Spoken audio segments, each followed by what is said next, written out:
Hello students, आज के इस वीडियो में हम चैप्टर नंबर 7 डिप्रिसिएशन की एक्सरसाइज सॉल्व करने वाले हैं। तो इसका एक्सप्लेनेशन स्टार्ट करने से पहले मैं आपसे रिक्वेस्ट करूंगी कि अगर अभी तक आपने चैनल को सब्सक्राइब नहीं किया तो चैनल को सब्सक्राइब कर जल्दी से बेल आइकन बटन को प्रेस कीजिए ताकि आपको लेटेस्ट वीडियो के नोटिफिकेशंस मिलते रहे। डियर स्टूडेंट्स, यहाँ पर answer in one sentence only first question दिया है जिसमें आपको व्हाट इज डेप्रिसिएशन पूछा है, डेप्रिसिएशन का मतलब क्या होता है पूछा है। तो आपको आंसर इस तरीके से लिखना है कि depreciation is defined as shrinkage in the value of an asset. कोई एसेट की वैल्यू में श्रिंकेज मतलब रिडक्शन होना, उसकी वैल्यू में गिरावट आ जाना, भाव गिर जाना, एसेट की वैल्यू गिर जाना। ड्यू टू, ये किस कारण से ये वैल्यू कम होती है? तो due to wear and tear, मतलब हम उसको जब यूज करते तो एक हम जैसे बोलते हैं ना, वेयर करने पे आप कपड़े पहनोगे तो कपड़े फटेंगे, तो वही बात है ना एसेट्स के लिए होता है कि भाई आप जब यूज करोगे तो उसमें कुछ ना कुछ डैमेजेस आएंगे ही ना। पैसेज ऑफ टाइम, समय जैसे जैसे बीतता है, या ऑब्सोलेसेंस बोलते हैं हम जिसको, कि समय बीतने पर उसमें आउटडेटेड हो जाता है, तब उसमें ना किसी भी एसेट्स में जो वैल्यू में डिक्रीज आता है उसको हम डेप्रिसिएशन बोलते हैं। नाउ सेकेंड क्वेश्चन यहाँ पे, व्हाई डेप्रिसिएशन इज चार्ज? क्यों डेप्रिसिएशन चार्ज करना चाहिए? इसकी नेसेसिटी क्या है? क्यों जरूरी है इसको चार्ज करना?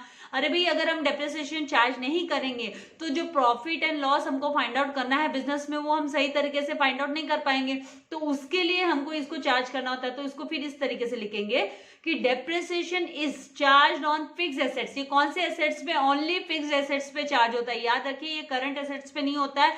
अगर आप कभी भी यहाँ पे on all assets word use नहीं करोगे, आपको वर्ड जो यूज करना है ऑन फिक्स एसेट्स ही आना चाहिए एवरी ईयर। और हर साल डेप्रिसिएशन चार्ज होता है to ascertain the true profit और लॉस, सही profit and loss find out करने के लिए, एंड फिर to present the fix asset, और फिक्स एसेट को प्रेजेंट करने के लिए बैलेंस शीट में एट इट्स ट्रू वैल्यू, उसकी सही वैल्यू में प्रेजेंट करने के लिए, and to make provision for its replacement. और बाद में जाकर जब फ्यूचर में हमको ये जो एसेट होता है वो रिप्लेस करना होता है तो उसकी प्रोविजन के लिए, मतलब उसके लिए पैसा जमा करने के लिए, प्रोविजंस करने के लिए हमको डेप्रिसिएशन चार्ज करना मस्ट हो जाता है, जरूरी हो जाता है। नाउ थर्ड क्वेश्चन यहाँ पे बोला, what is a scrap value of an asset? किसी भी एसेट के स्क्रैप वैल्यू का मतलब क्या होता है? तो स्क्रैप वैल्यू मतलब नेट रियलाइजेबल वैल्यू। तो scrap value is the realisable value या नेट वैल्यू जो होती है एसेट की at the end of its economic life. उसकी जो इकोनॉमिक लाइफ है, इकोनॉमिक लाइफ मतलब उसको जब तक आप उसकी वैल्यू को कैलकुलेट कर सकते हो इकोनॉमिकली, तब तक की उसकी जो लाइफ है उसकी जो नेट वैल्यू रह जाती है रियलाइजेबल वैल्यू की, मतलब आप उसको भंगार में बेचोगे तो कुछ तो रिसीव होगा, तो उसको हम स्क्रैप वैल्यू बोलते हैं। And this value should be calculated, और ये वैल्यू कैसे निकाली जाती है? तो it is calculated after deducting the disposal and removal cost, जो कॉस्ट जो उसके पीछे जो लागत है, खर्चा है, एंड डिस्पोजल कॉस्ट है, उसको रिड्यूस माइनस करने के बाद में जो सेल वैल्यू होती है एसेट की, तो वो स्क्रैप वैल्यू हो जाती है। जो नेट वैल्यू होती है उसको हम स्क्रैप वैल्यू बोलते हैं। नाउ फोर्थ यहाँ पर, why depreciation is charge even in the year of loss? अगर है ना बिजनेस में घाटा होता है, लॉस होता है, तो भी प्रॉफिट क्यों चार्ज किया जाता है? अरे भाई, भले प्रॉफिट हो या लॉस हो उससे कोई लेना देना नहीं है ना। एसेट की वैल्यू तो कम होनी है, डिक्रीज होनी है, तो प्रॉफिट हो या लॉस हो उससे कोई मतलब नहीं है कि भाई लॉस हो गया तो मैं डेप्रिसिएशन अपने एसेट्स पे चार्ज नहीं करूंगा। तो क्या इसका मतलब ये है कि उस साल में है ना यूज किया ही नहीं है एसेट को? ऐसा नहीं होता है। उसको हर साल आपको भले लॉस हो या प्रॉफिट हो डेप्रिसिएशन चार्ज करना पड़ता है। तो यहाँ पर it is essential to arrive the true value, हमको सही वैल्यू पर पहुंचना होता है एसेट की, एंड ऑल्सो नेट प्रॉफिट और लॉस सही तरीके से हमको फाइंड आउट करना होता है during a particular accounting period में। इसीलिए depreciation is charge even in the year of loss. अगर बिजनेस में लॉस हो रहा है तो भी डेप्रिसिएशन चार्ज करना जरूरी हो जाता है, मस्ट हो जाता है, हमको करना पड़ता है। नाउ फिफ्थ वन यहाँ पर, विच account is credited when depreciation is charge? जब डेप्रिसिएशन को हम चार्ज करते हैं तो कौन सा अकाउंट है वो हमको क्रेडिट करना पड़ता है? तो डेप्रिसिएशन जब चार्ज होता है तो हमको एसेट अकाउंट के क्रेडिट साइड में हम लिखते हैं, तो asset account is credited when depreciation is charge. Asset account को हम क्रेडिट करते हैं क्योंकि उससे वैल्यू डिक्रीज, जब भी एसेट्स की वैल्यू डिक्रीज होती है, मॉडर्न अप्रोच के हिसाब से एसेट की वैल्यू डिक्रीज होती है, मतलब आपको वो उस अमाउंट को क्रेडिट करना है, और एसेट की वैल्यू इंक्रीज होती है तो हम डेबिट करते हैं, तो यहाँ पे क्रेडिट किया जाता है क्योंकि depreciation is a kind of loss.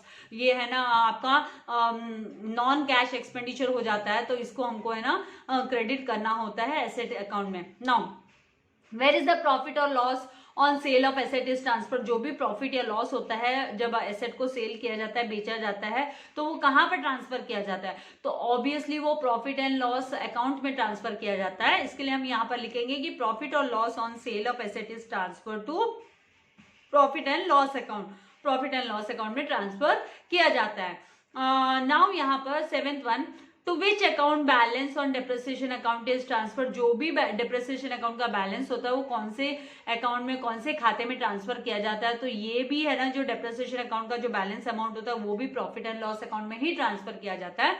तो इसको हम इस तरीके से लिखेंगे आंसर को कि depreciation account is transfer to, balance of depreciation account is transfer to profit and loss account कर हम लिखेंगे।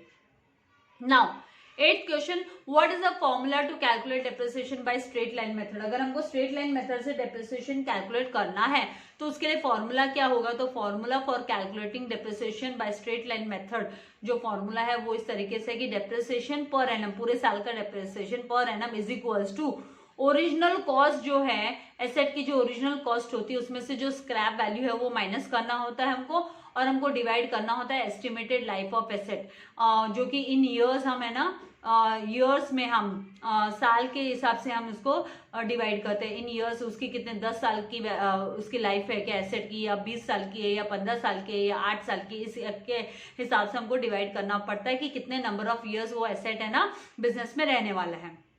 Now what is fix installment method, fix installment method किसे बोलते हैं, तो under this method depreciation is charge at a specific percentage, एक specific percentage पे depreciation charge किया जाता है, 10%, 5% on original cost of the asset every year, हर साल है ना, जो उसकी इनिशियल स्टार्टिंग में जो ओरिजिनल कॉस्ट होती है उसकी, उसी के ऊपर डेप्रिसिएशन चार्ज होता है, so as to reduce the asset account to nil, ताकि वो जो एसेट अकाउंट है उसको हम निल कर देते हैं। एट द एंड आप देखो कि अगर आप उसको बार बार कैलकुलेट करते जाओगे तो लास्ट में वो जीरो हो जाता है, और उसकी जो और टू इट्स स्क्रैप वैल्यू, या फिर उसकी स्क्रैप वैल्यू तक वो रीच हो जाता है eight the end of the estimated life of asset. तो इस तरीके से आपको आंसर लिखना है। आई होप आपको समझ में आ रहा है कि कैसे आपको आंसर्स को प्रेजेंट करना है। नाउ हम मूव करेंगे क्वेश्चन नंबर 10 पर कि which account is debited when expenses are paid on installation of machinery, जब मशीनरी को इंस्टॉल करने के लिए, मशीनरी को ये मशीनरी को ऑन करने के लिए, यूज में लाने के लिए कंडीशन में जब इंस्टॉलेशन करना होता है मशीनरी का, जैसे एयर कंडीशन आपके घर में आ गई, आपने ऑनलाइन ऑर्डर किया लेकिन उसको आपने फिटिंग वगैरह नहीं कराई, तो फिटिंग चार्जेस नहीं कराई तो फिर उसका कुछ यूज नहीं है, तो उसका इंस्टॉलेशन कराना जरूरी है, फिटिंग करवानी उसकी जरूरी है, तो जो भी फिटिंग चार्जेस होते हैं वो उसी अकाउंट में ऐड किए जाते हैं। तो यहाँ पर मशीनरी अकाउंट के बारे में बात है कि इंस्टॉलेशन ऑफ मशीनरी ये कौन से अकाउंट में डेबिट होगा, तो ये मशीनरी अकाउंट में ही डेबिट होगा। तो इसको हम लिखेंगे कि machinery account is debited when expenses are paid on installation of machinery, machinery के इंस्टॉलेशन के लिए जो भी खर्चा लगता है वो हम मशीनरी अकाउंट में डेबिट करेंगे। कोई भी एसेट में, ये एसेट का भी हो सकता है, फिक्स एसेट के पीछे जो भी इंस्टॉलेशन एक्सपेंसेस होते हैं वो उसी फिक्स्ड एसेट्स के अकाउंट में हमको डेबिट करना होता है। Now right the word, term, phrase which can substitute each of the following statement, जो नीचे स्टेटमेंट दिया उसको सब्सटीट्यूट कर सकते हैं उसके जगह पे हम, तो a continuous, gradual and permanent reduction in the value of fixed asset, तो उसे क्या बोलते हैं हम, डेप्रिसिएशन बोला जाता है। तो डेप्रिसिएशन क्या है, एक continuous, gradual and permanent reduction होते रहता है जो फिक्स एसेट्स की वैल्यू है उसमें, तो that is depreciation. Now the cost expenditure the expenditure incurred for purchase करने के लिए इंस्टॉलेशन चार्जेस जो लगते हैं एसेट के पीछे, तो उस एक्सपेंडिचर को हम कॉस्ट ऑफ एसेट बोलते हैं। The expenditure incurred for purchase, installation charges etcetera of an asset is called as cost of asset. Now third one, the amount that a fixed asset is expected to realize on its disposal के समय पर, जब machinery को business से निकालना है तो उस समय पर जो अमाउंट है जो एक्सपेक्ट करते हैं हम रियलाइज करने पर, मतलब उसको सेल ऑफ करने पर, तो वो उस अमाउंट को हम क्या बोलते हैं, स्क्रैप वैल्यू बोलते हैं। That amount is known as scrap value. Now the period for which the asset remains in working condition, जो एसेट है वो वर्किंग कंडीशन में कितने समय तक रहता है, उस पीरियड को हम क्या बोलते हैं, उस पीरियड को लाइफ पीरियड ऑफ एसेट बोला जाता है। भाई उसकी जिंदगी, उसका जीवन कितने साल तक है उस एसेट का, वर्किंग कंडीशन, तो लाइफ पीरियड ऑफ एसेट। जैसे ह्यूमन बीइंग जब तक जिंदा है तो वो लाइफ पीरियड हुआ ना, डेथ पीरियड को हम काउंट नहीं करते। तो the period for which the asset remains in working condition that is called as life period of asset. Now fifth, the method of depreciation in which the total depreciation is equally spread over the life of the asset. Asset की पूरी life तक है ना equally है ना spread किया जाता है डेप्रिसिएशन, टोटल डेप्रिसिएशन, तो उसे फिक्स इंस्टॉलमेंट मेथड बोला जाता है, that is known as fix installment method. Straight line method भी बोलते हैं हम उसको, एंड ओरिजिनल कॉस्ट मेथड भी बोला जाता है। Fixed installment method, original cost method, straight line method.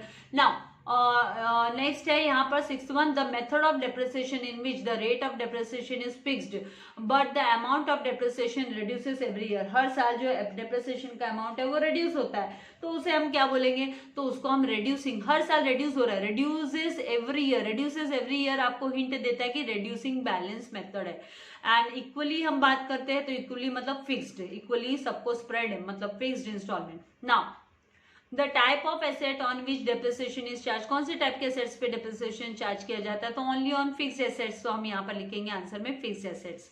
Now expenses incurred for fixation of the new asset, new asset को फिक्सेशन चार्जेस, इंस्टॉलेशन चार्जेस जो भी लगता है वर्किंग कंडीशन में लाने के लिए, जैसे मैंने आपको एयर कंडीशन का एग्जांपल दिया, एयर कंडीशन ऑर्डर कर लिया और अमेजोन वगैरह से आपके पास आ गया, लेकिन घर पे आने के बाद उसकी फिटिंग वगैरह कराई नहीं, उसका इंस्टॉलेशन कराया नहीं, फिक्सेशन कराया नहीं, तो वो काम कैसे करेगा एयर कंडीशन। तो वर्किंग कंडीशन के पीछे जो भी खर्चा लगता है, एक्सपेंसेस लगता है, उसको इंस्टॉलेशन चार्जेस बोला जाता है, तो that is known as installation charges.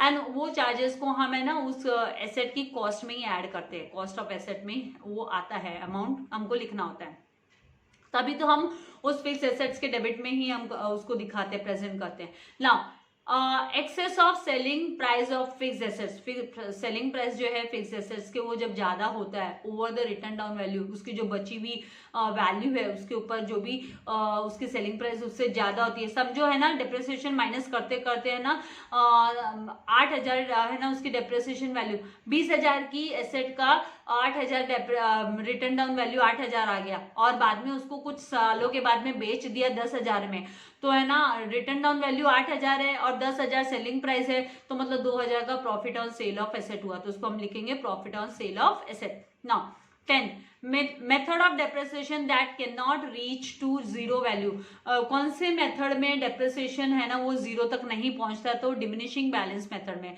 जिसे हम रिड्यूसिंग बैलेंस मेथड भी बोलते हैं। Diminishing balance method is also known as reducing balance method. और जो फिक्स इंस्टॉलमेंट मेथड होता है उसमें जीरो वैल्यू तक पहुंच जाता है, एंड में जीरो वैल्यू हो जाती है उसकी। तो आई होप आपको ये जो कॉन्सेप्ट है वो अच्छे से समझ में आ गया कि किस तरीके से लिखना है, कैसे आपको प्रेजेंट करना है। नाउ हम मूव करते हैं क्वेश्चन नंबर 3 पर। तो यहाँ पर आपको सिलेक्ट करना है, select the most appropriate answer, जो करेक्ट आंसर है, अप्रोप्रिएट आंसर है फ्रॉम द ऑल्टरनेटिव्स, जो आपको ऑल्टरनेटिव्स दिए हुए हैं given below, and rewrite the sentence. और आपको सेंटेंस फिर से लिखना है, तो मतलब पूरा स्टेटमेंट आपको फिर से लिखना पड़ेगा।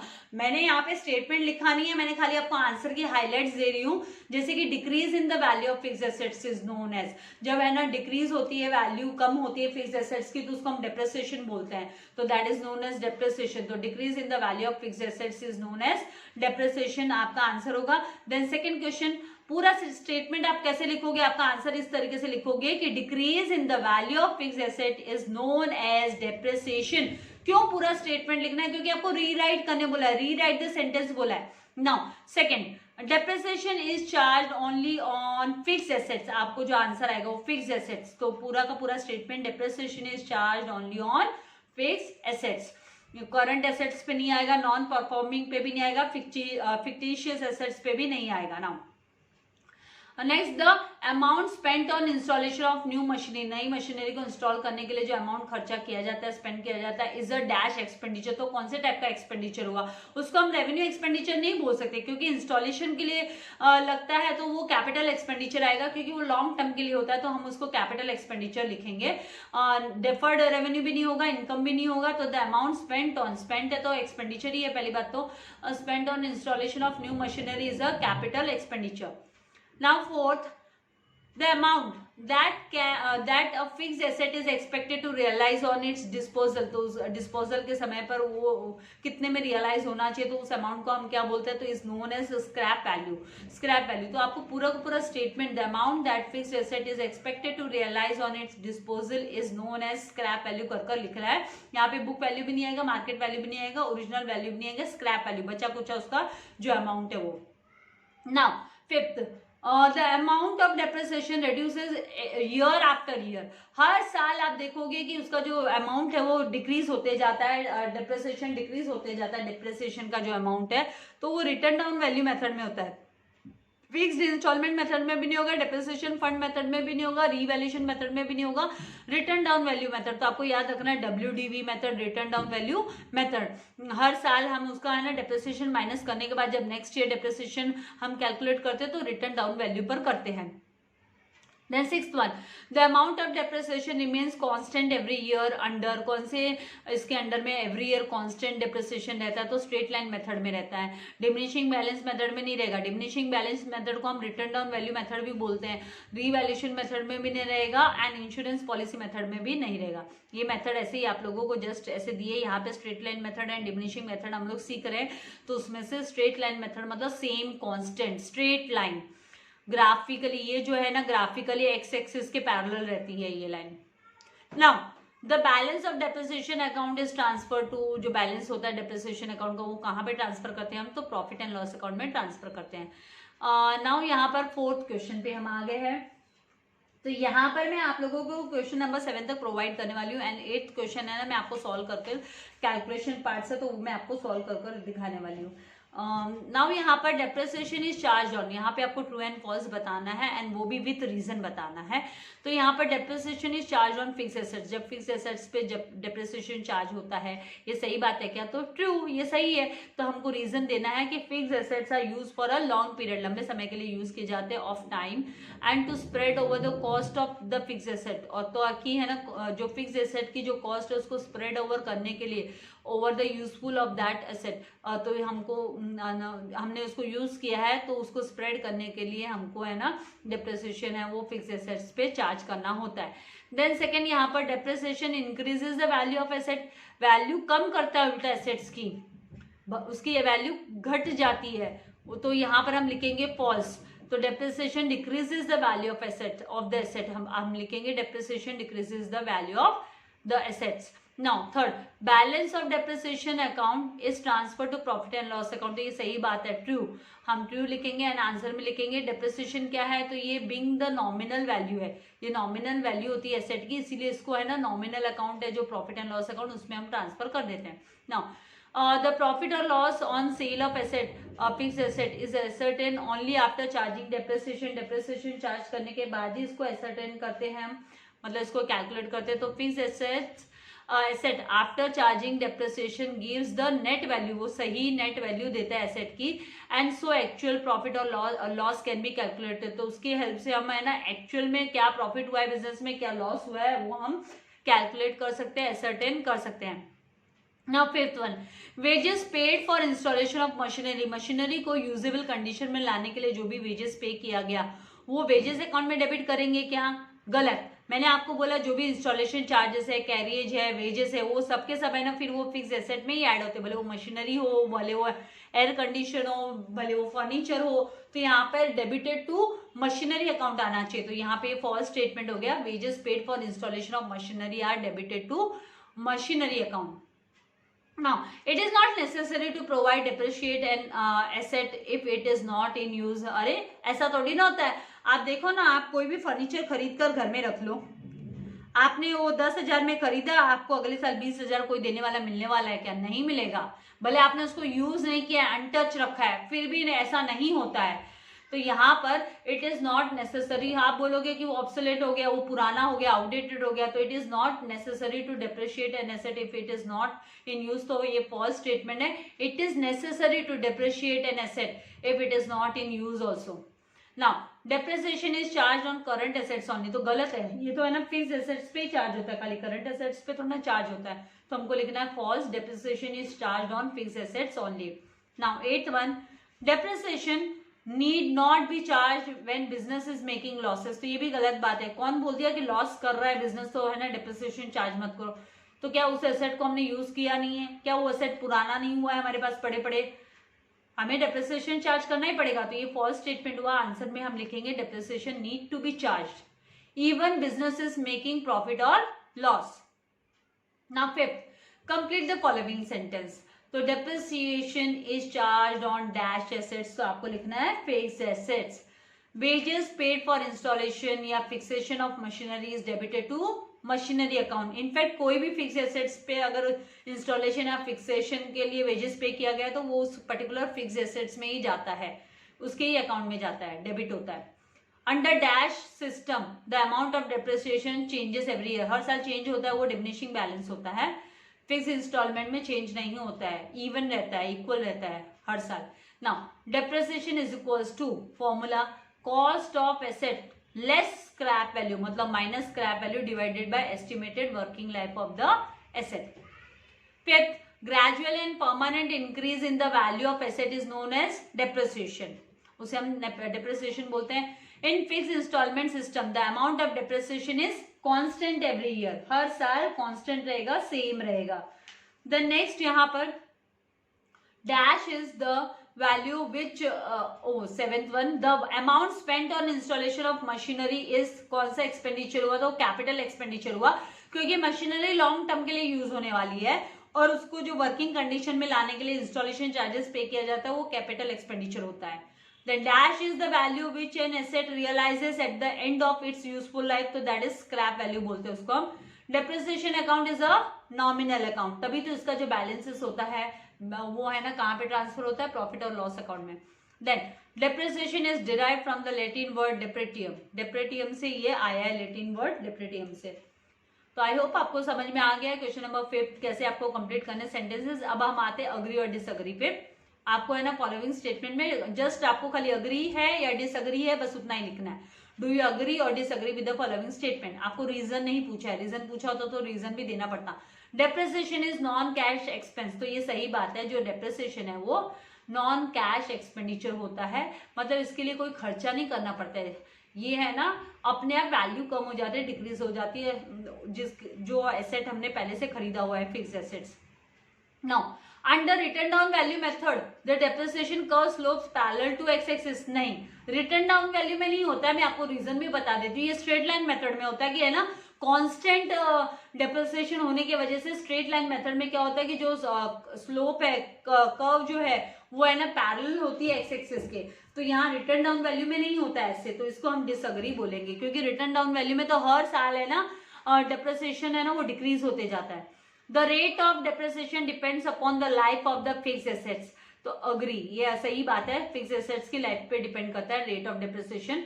Now the terminal value of asset never affects the annual amount of depreciation, तो गलत है, टर्मिनल वैल्यू अफेक्ट करती है, जो एनुअल अमाउंट होता है डेप्रिसिएशन का उस पर अफेक्ट करती है, उसकी जो रिटर्न डाउन वैल्यू होती है वो। Then by charging depreciation on fix assets ascertainment of true and fair financial position is possible. हाँ, तो बिजनेस की फाइनेंशियल पोजीशन क्या है, सही पोजीशन क्या है वो जानने के लिए डेप्रिसिएशन है ना वो चार्ज करना ही चाहिए, तो डेप्रिसिएशन चार्ज करने से हमको सही से पता चल सकता है कि भाई बिजनेस की पोजीशन क्या है, तो ये अग्री हम करते हैं स्टेटमेंट से।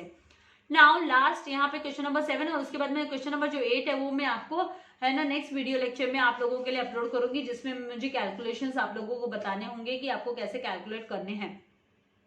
Now correct the following statements and rewrite the statement, आपको रीराइट करना है स्टेटमेंट को सही कर कर, गलत स्टेटमेंट को सही कर कर रीराइट करना है। रेसिडुअल मतलब बची हुई वैल्यू, रेसिडुअल मतलब बचा हुआ, बची हुई वैल्यू जो होती है an asset increases the amount of annual depreciation, तो वो क्या एनुअल डेप्रिसिएशन के अमाउंट को इंक्रीज करती है क्या, वो डिक्रीज करती है। तो जो रेसिडुअल वैल्यू, जो रिटर्न डाउन वैल्यू मेथड में हम करते हैं, तो residual value of an asset decreases the amount of annual depreciation. Now depreciation is calculated on all assets, all assets पे नहीं होता, मैंने आपसे कहा था कि ऑल वर्ड यूज नहीं करना है, फिक्स एसेट्स पे होता है, only on fixed assets. So depreciation is calculated on fixed assets. Then third, under written down value method, depreciation is calculated on original cost of an asset. Original cost पे नहीं होता, starting में original cost पे होगा, फिर उसकी जो बची हुई वैल्यू होगी डेप्रिसिएशन माइनस करने के बाद में जो रिटर्न डाउन वैल्यू में होती है उस पे होता है। तो under written down value method depreciation is calculated on reduced balance of the cost. जो बैलेंस उसका एसेट का बैलेंस जो कम हो जाता है, कॉस्ट रिड्यूस हो जाता है, उसके ऊपर किया जाता है। Then depreciation provided on asset is debited to asset account. Depreciation debit नहीं होता है assets account में, वो credit होता है, क्योंकि उससे है ना asset account की asset की value decrease होती है, इसीलिए हमको है ना credit करना होता है। तो depreciation provided on asset is credited to asset account. Then fifth, profit on sale of asset is credited to asset account, उसको हम क्रेडिट करते हैं प्रॉफिट होने पर। तो profit on sale of asset जो होता है वो हमको है ना डेबिट करना होता है, हम उसको क्रेडिट नहीं करते हैं, क्योंकि उससे है ना वो प्रॉफिट हुआ है एसेट पे, तो उसको हमको डेबिट साइड में हमको प्रेजेंट करना है। तो आई होप आपको ये सारे जो क्वेश्चन है वो समझ में आ गए हैं। आपको वीडियो को लाइक करना है एंड शेयर करना नहीं भूलना है, एंड अगर इसके प्रैक्टिकल प्रॉब्लम्स आपने सॉल्व नहीं किए तो वो भी सॉल्व करना स्टार्ट कर देना है। सब्सक्राइब नहीं किया है चैनल को तो जल्दी से सब्सक्राइब कर बेल आइकन बटन पर प्रेस कर लेना है, ताकि लेटेस्ट वीडियो के नोटिफिकेशंस आपको मिलते रहे। Thank you very much, God bless you all dear students.